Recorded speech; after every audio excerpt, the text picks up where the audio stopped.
All right, dingers, today is another day. And anyone else feeling like it's just suddenly turned to autumn? My white beam behind me has dropped nearly all of its leaves already, and the rest of the trees are starting to go brown. So it's always a bit of a depressing time of year, really, especially this year, because we haven't really had any sort of proper summer. It's just felt like it's just been consistently winter with a few dry days in between. And yeah, it's been a bit flat, really, but here we are. Autumn is here, leaves are on the ground, leaf blowers are going to be going crazy soon, and all the other machinery that goes with it. So yeah, but today, right, we have got my Bolens Husky 600 with Max sitting on it, very proud, because I'm selling it. I'm selling it because it sits in the shed for me a lot. I'd like to take it to shows and things like that, which I haven't done, which that's the one thing I wanted to do, but we're going to sell it. So yes, have a look around. Alright, so there she is. If you didn't see the video, I've done a full restoration on this on the Machinery Nation channel when we first started doing videos. I'd love to go back to doing more restorations, but they do take a lot of time. And yeah, it's a bit of a punt with regards to they're going to get views or not. So, you know, it's been absolutely amazing. Love the little tractor. And it was in very, very rough condition, which hopefully I've got a picture here I can show you of what it looked like originally. But look at her. She is so good. The golden tractor. So what is she, Maxie? Bolens Husky 600 with an 8 horsepower Briggs & Stratton engine. Yeah, it is, and it is 8 horsepower for the main reason, originally it was a 6 horsepower, but someone prior to my ownership had cut here and here to allow for the whole bonnet to fit on top of the engine slightly differently, and it didn't fit, so they just cut it to get it to fit, which obviously a lot of people have done, but we've put it back to as original as we possibly can. So yes, this is a Briggs & Stratton 8 horsepower industrial engine, which has got some of our branding on it from the business, which we put on just so it's got a bit more history of where it's been done and everything. Full magneto starter on the side, which works perfectly. Original silver soldered fuel tank, which when I had everything shot blasted, they were nervous that they're going to interrupt the silver solder, but no, that worked absolutely fine. Original fuel cap, proper brass, not brass strappings, gold strappings on the side around the fuel tank, which I think is probably my favourite feature of the lot. The air filter system I had to change around to get the bonnet to fit, so that's now actually upside down to get it to fit, but worked absolutely perfectly. Lucas battery, everything all down and through there looking absolutely beautiful. But yeah, it's a full nut and bolt restoration, everything was done properly. Right, Maxie, can you lift the blade up and down? Because the blade didn't come with the tractor, I actually found this separately. That's it, pull it back and that's it, push the button, that's it, good lad. Nice, and pull it back up again. Cool, and then I'll put the bonnet back down. The tractor is going to be available with the snowplow. I'm not going to sell them separately, sorry for anyone who wants to do that.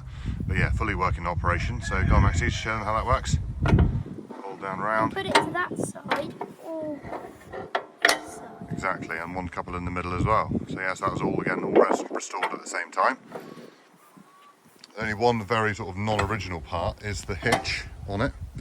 It was actually, that's off of a Husqvarna rider, so front deck Husqvarna, which nearly fitted perfectly, just to change the holes a little bit. So it's got a full hitch on there. Gearbox all works, gears all work.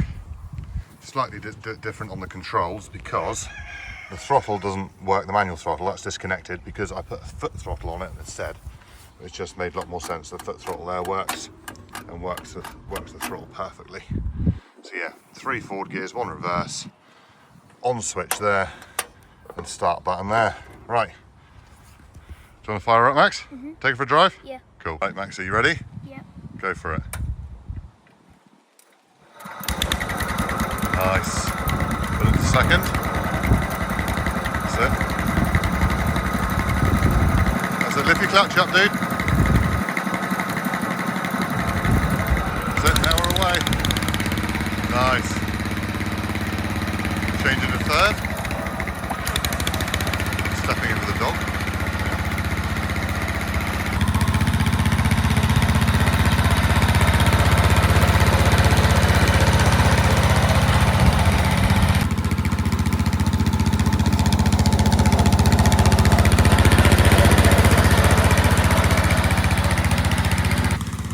So Wally's obviously found something in the...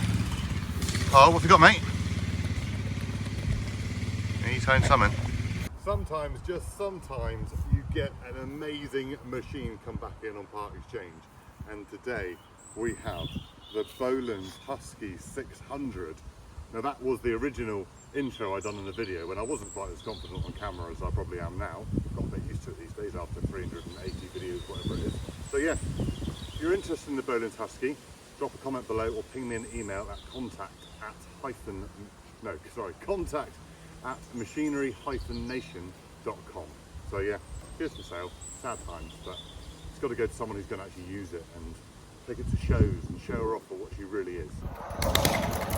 Right, so Max is going to drive her back into the shed, out of the way in the dry, because it's just feeling a bit autumnal. It's going to rain in a minute, so get away from that. And yeah, so if you're interested in it, let us know. Here's a clip of Max actually snow ploughing with her back probably about 2 years ago, probably.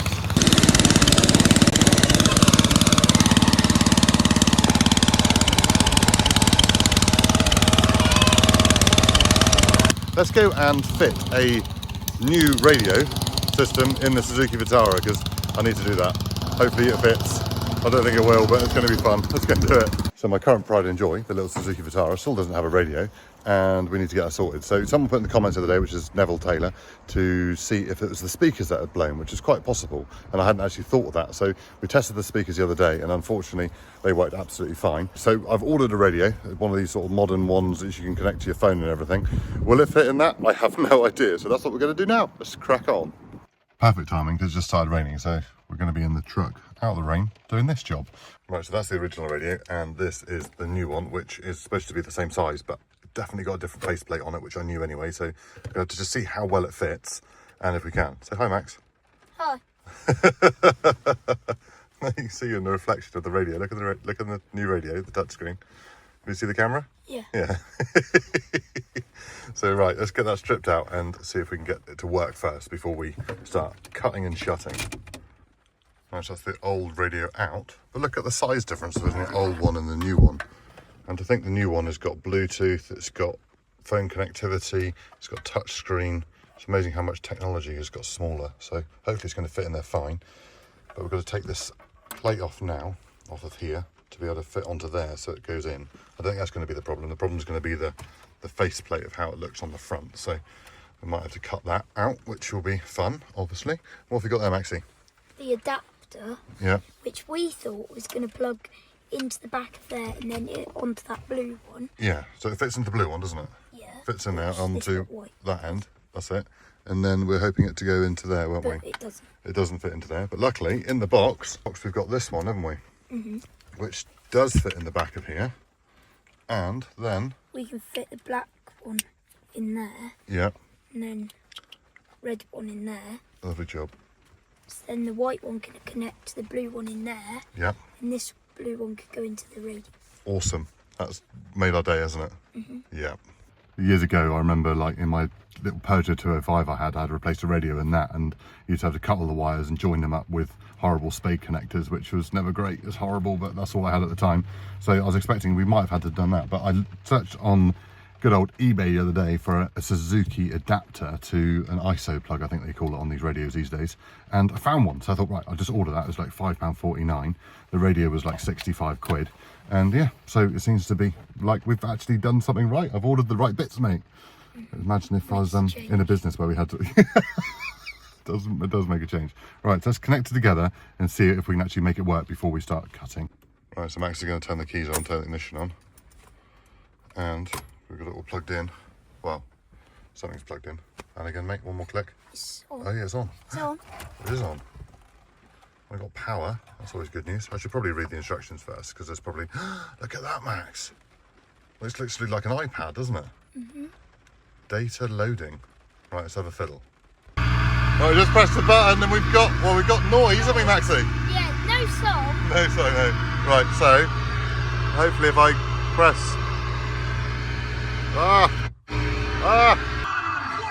We've got noise. Currently got an Ant and Deck advert on by the sounds of it. It is 96.2 Heart FM at the moment. High five, Maxie. Woo! Yeah!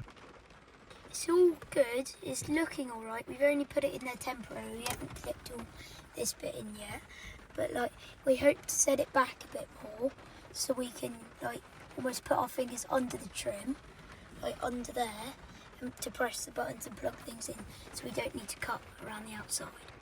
Right, change of plan on the mic. I put it there instead of up there. I couldn't bring myself to cut into that, even though the dash isn't great, but it wouldn't have really mattered. But I put it down here now, so hopefully that should be.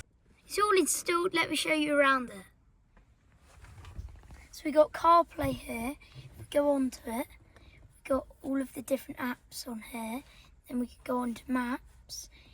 You can go on to Google Maps to see where you're going. And if we go back onto home here, that's your main screen. Then you can go onto the radio. Got radio. Music. Got music, mate. There we go. Cool. So there we are. We have a radio back in the Suzuki, which is amazing. That's going to make journeys on your own a lot easier. And yeah, feel like you've got some company while you're driving. And we've got like cool stuff like Bluetooth. The phone works amazingly well. We just called Mummy, didn't we? And the microphone works perfectly. I'm glad I didn't drill into the top of the dash. It was just a bit of a sort of a basic idea I had, and then thought actually it's probably a better option. So I'm glad we've done that. And yeah, the maps work well. Google Maps and everything all works well with Apple CarPlay. So you can't beat Apple CarPlay. There's no better sat-nav system now, because you can use Google Maps, which is live, and you know the traffic and everything. So yeah, for a nearly 20-year-old vehicle, we've got it fairly up to date, Monk, haven't we? We've got all the mod cons we ever need. Just need to regas the aircon now, because that's not great. So I presume that's the problem. But yeah, that's it from us today. So thank you very much for watching. Please click subscribe to help us out, and we'll see you in the next one. Cheerio. Bye.